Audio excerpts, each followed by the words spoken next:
again. Today I'm gonna show you another game that I have designed. It's called the Shogun, and it's a simple strategy card game for 2 to 4 players. Game is set in feudal Japan on the Shogun's court, and players gonna compete between themselves, trying to remove the Shogun from the power and to execute their plots to gain as much honor they can, which in this case, in this game, are victory points, and try to do their thing before other players to win the game. Alright, so in this game we have a court represented with 3 multiplied by 3 spots, like a field that's going to be filled with cards. In the center is the Shogun. We have the icon, which represents 2 dragons, and these are actually victory points if you ever manage to get the Shogun. On the card we start with 10 honor, so the Shogun starts with 10 honor, and you can actually manage to lower his honor by dishonoring him. Here we have some minor plot cards and major plot cards. These are the things we need to do. Here are the house cards, which representing each part of the characters in this game. We have character cards, and here we have actually cards that are connected to the Shogun himself. They are called Shogun's Blade. We have 2 bags, one with honor tokens and one with influence tokens. And here is the cheat sheet of the actions we can do during the game. So let me quickly explain what we are trying to do here. So each player at the beginning of the game is going to start with one of these house cards. Okay, and you can see there are 5 possible characters representing 5 possible houses. So in this game we have something called hierarchy. So each card is above other cards, and it goes like this.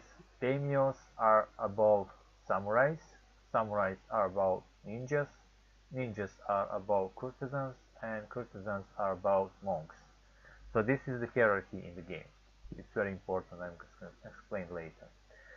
So at the beginning of the game we're going to shuffle these cards randomly, and let's say this player gets to represent samurais, and let's say I get to represent the courtesans.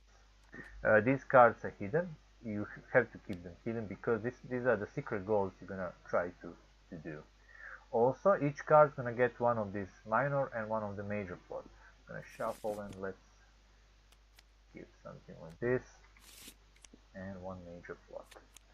So these 3 cards are going to be hidden in your hand, and you're going to look at them, and you're going to try to do the things on them during the game. If you manage to do all the 3 cards, the game is going to end, and then each player can do one more turn before the scoring starts.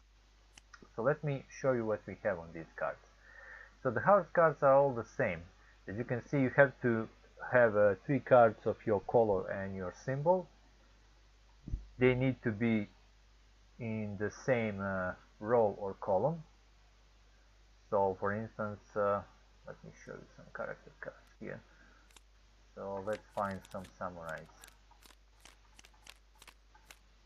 Alright, so if I manage during the game to manipulate cards to have like 3 samurais, I mean this player here, to have 3 samurais in one column or one row like this, this house card is going to be executed immediately, and this player is going to get 8 honor. Cards will be played, you place the honor on the card, and that's the first thing you manage to do.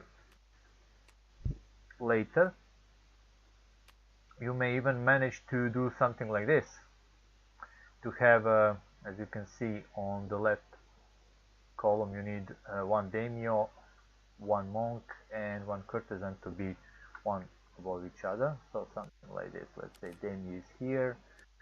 Let's find the monk. Okay. so one monk and one courtesan. So as you can see, these symbols and colors actually correspond to the symbols and colors of the cards. The courtesans are white, monks are blue, and daimyos are purple. So if this player managed to succeed somehow to manipulate cards to form this line of daimyo, monk, and courtesan, he immediately gonna be able to execute this card, this minor plot, and gain 4 honor for it. Same goes for the major plot, although they are a bit tougher to do.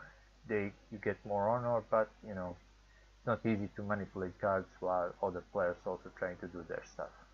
And that's the one way you can win the game. If you execute all 3 cards, game ends, we're gonna score.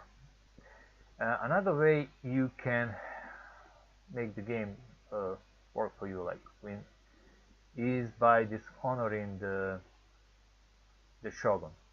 So for instance, during the game there is some effects where you can take these honor tokens from the Shogun. If you are the player that during your turn managed to take the last honor from him, you're gonna also pick the Shogun card. And these cards give you 8 victory points. So in this time, when that happens, the game is gonna basically end, and every other player can do one more turn, and then we're gonna score. So like maybe you want to do this after doing your house card or the major plot, because they give you the most honor, the most victory points. So maybe that's the way you, like if you score the Shogun also, that will be enough points maybe to beat other players. There is another way to instantly win the game, and that is by killing the Shogun. Now the Shogun can be killed only by ninjas, so let me show you that card. Here's the ninjas. As you can see, each of these character cards have in the top left corner victory points. In this case, ninja just gives 0 victory points.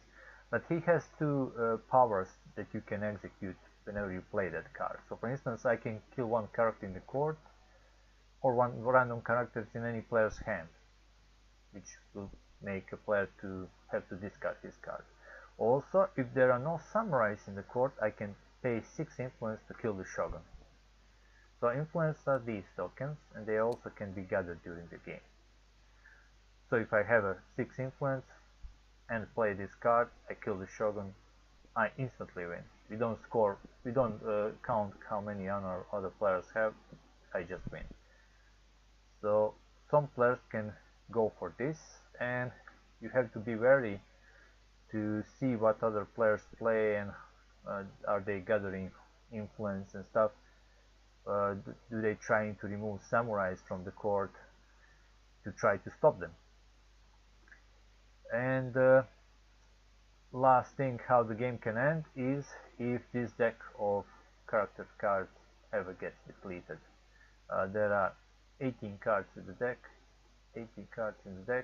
together with these Shogun Blade cards. Now let me explain what you can do during each turn. So here are the actions. So during each turn, you can take one card from the court into your hand. So just pick up some characters to play later. Then as an action, you can play one card from your hand using a special ability. And whenever you play these character cards, you can choose to do first ability or the second one, depending what you want to do. You can also place a card in the court using like a card from your hand, just placing over the another. Let's say we have something like this in the court.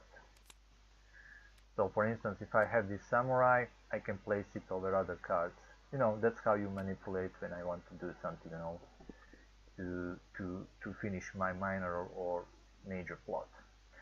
So whenever you're placing cards over another cards, the hierarchy is very important. So as I said, it goes daimyo, samurai, ninja, courtesan, and monk. So when I place a card that is on the top hierarchy, on the card that I'm trying to cover up, whenever I do that, like in this case, if I put the samurai or courtesan, samurai is more important than a courtesan, I'm gonna get one influence. So this is how you gather influence, by placing bigger cards over the smaller ones. But if I want to place, let's say, courtesan over the samurai, she's from the lower caste, in that case I have to pay with my honor, and I would need to place one honor token on the shogun to honor him, to be able to place my character over the, smaller character over the higher one. So that's how the shogun gets more honor, basically, from you whenever you're playing lower hierarchy cards over another ones. Then you can place up to 2 influence on one character in the court. Now you're probably asking yourself, why would you place influence on the character on the court? Well, you can place 1 or 2.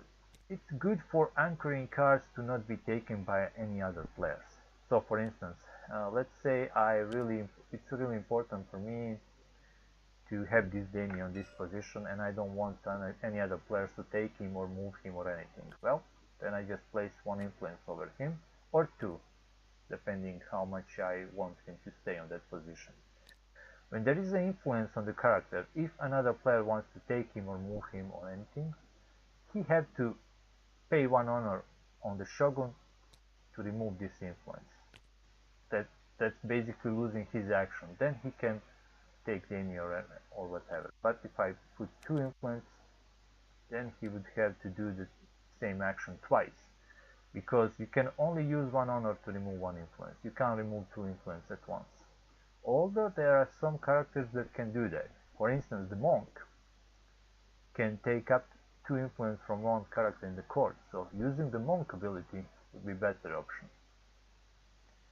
So influence can be used to, mess up some plans of other players, or just try to fool them to think you're gonna actually use these characters. So for instance, I can place influence here and here, and maybe these 2 characters doesn't mean a thing for me, and someone could actually think, oh, maybe he's trying to build something here, and remove that influence, which doesn't matter. He's just gonna burn his cards or his honor to do that, while I'm gonna actually maybe just play 1 card here and finish my thing.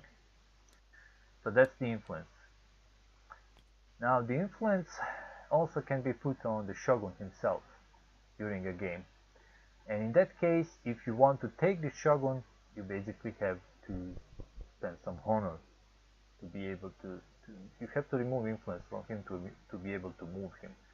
So even if you take all the honor from the shogun and you want to pick up the card, if there's influence on him, you can't. You will probably have to use monk to remove the influence and then take the card, because if you're gonna pay him honor to take the influence, then you can't pick up the card. So it's like a loop that you can't escape unless you use the monk or some other cards.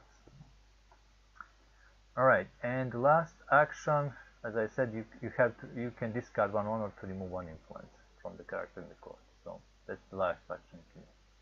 So during a turn, each player can do 2 actions, and he can do the same action twice if you want. So I'm gonna set up the game and show you how you place everything and how everything works, and then we're also gonna talk about these Shogun Blade cards. Alright, so actually let's explain them right now. So these Shogun's Blade cards are basically cards that are used by the Shogun himself.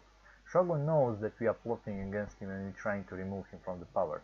So from time to time, whenever you pull these cards, you will have to do what's on them or pay the price, and whatever the price you have to pay, it goes directly on the Shogun card. So in this case, as you can see, all players must reveal their major plot cards. Well, if you don't want your plot cards to get revealed, on the top left corner is the price you have to pay. So you either have to place 1 honor or 1 influence on the Shogun. Or, let's say something like this. Shogun regains all of his honor unless players as a group pay the cost of this card. So, if we don't play the cost of this card, Shogun's gonna regain all his honor. And he starts with 10 if you play 2-player game, or he starts with 12 if you play a 3 or 4 game. Now, why is this honor important on the Shogun, and why do you want to remove it? Well, here's the catch. To play any of your plots or house cards, you actually have to, players as a group have to have more honor than the Shogun himself. Now, at the beginning of the game, each player is going to start with 2 honor and 2 influence. So in the 2-player game, we're going to have 4 honor together against 10 that the Shogun is going to have. So during the game, we have to lower his honor, and as a group we have to have more honor than him to be able to play these plot cards. So you can't play them right from the start. You will have to dishonor the Shogun, and then when the time is, the strike is right, you're gonna play some of your plot cards or the house cards.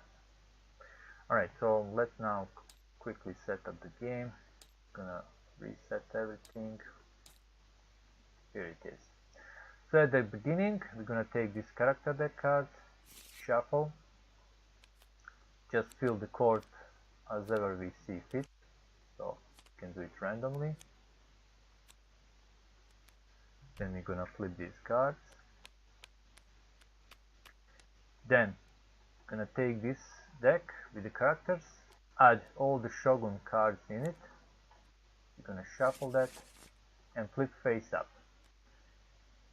That way you're always gonna see which new cards you're gonna get, which is important because that is how you can actually know which cards to manipulate.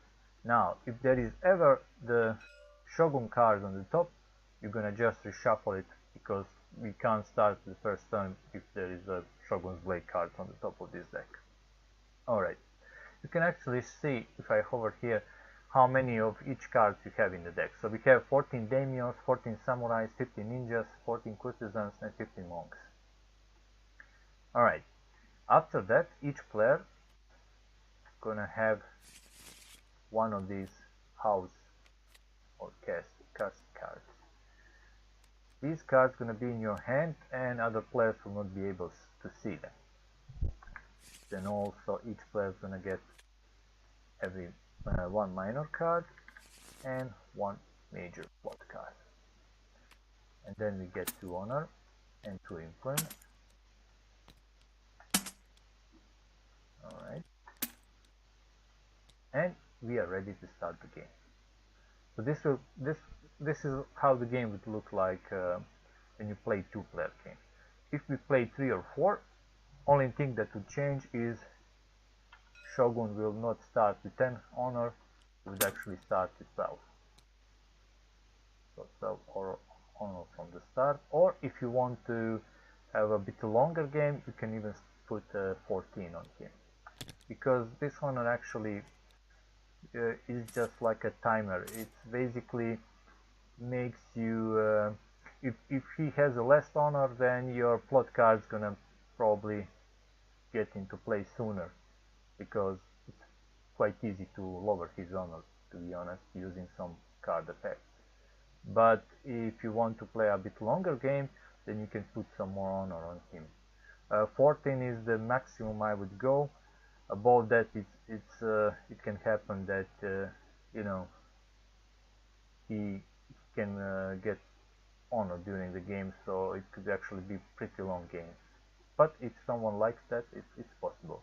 Also, if these decks run out, the game ends, each player is going to play one more turn, and then the scoring starts. So basically, when this deck runs out, that's another way the game can end. So I'm gonna leave it here, and in the next video I'm actually gonna play with these characters just to show you how the game goes and how it works. So thank you for watching. If you like my games and my designs, please subscribe to my channel and maybe comment in the section, tell me what kind of game you would like to see, because I can basically make anything in this point. So thanks again for watching, and goodbye.